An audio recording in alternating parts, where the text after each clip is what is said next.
నేను ఉన్నాడు అనడానికి చాలా రుజువులు ఉన్నాయి. చాలా రుజువులు ఉన్నాయి. యోహాను సువార్త 1వ అధ్యాయము తీయండి. యోహాను సువార్త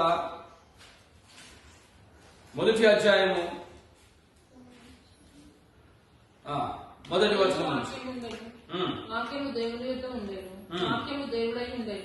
వాక్యము దేవుడై ఉండెను. హల్లెలూయా.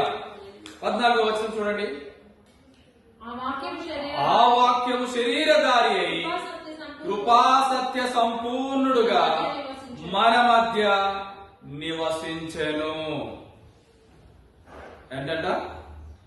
ఆది యందు వాక్యం ఉండెను. వాక్యం ఎక్కడ ఉండేనంట? దేవుని యొద్ద ఉండెను. వాక్యము దేవుడై ఉండెను. ఆ వాక్యము శరీరధారి అయి కృపా సత్య సంపూర్ణునిగా మన మధ్య నివసించెను. తండ్రి వలన కలిగిన అద్వితీయ కుమారుని మహిమ వలె మనము ఆయన మహిమను కనుగొంటిమి. హల్లెలూయా. ఆయన ఉన్నాడు, ఆది నుంచి ఉన్నాడు అంటారు అందరూ. ఈ లోకములో 2024 సంవత్సరముల క్రితము యేసు ప్రభు వారు పుట్టారు. మీ క్రైస్తవం అప్పటి నుంచే ఉంది అని.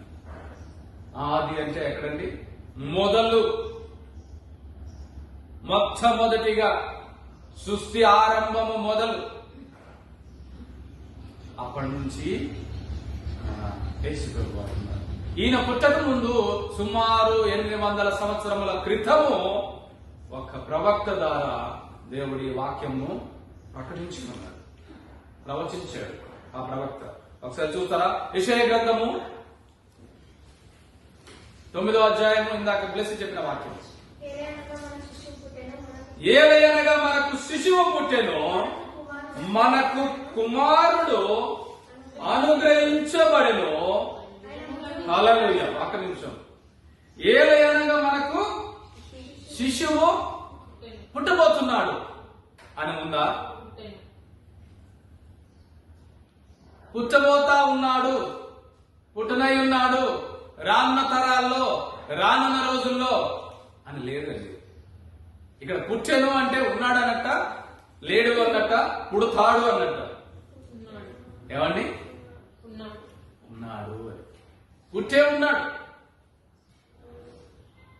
ఆయన ఉన్నాడు. ఆయన కుమారుడిగా, వాక్యముగా, దేవుని వాక్కుగా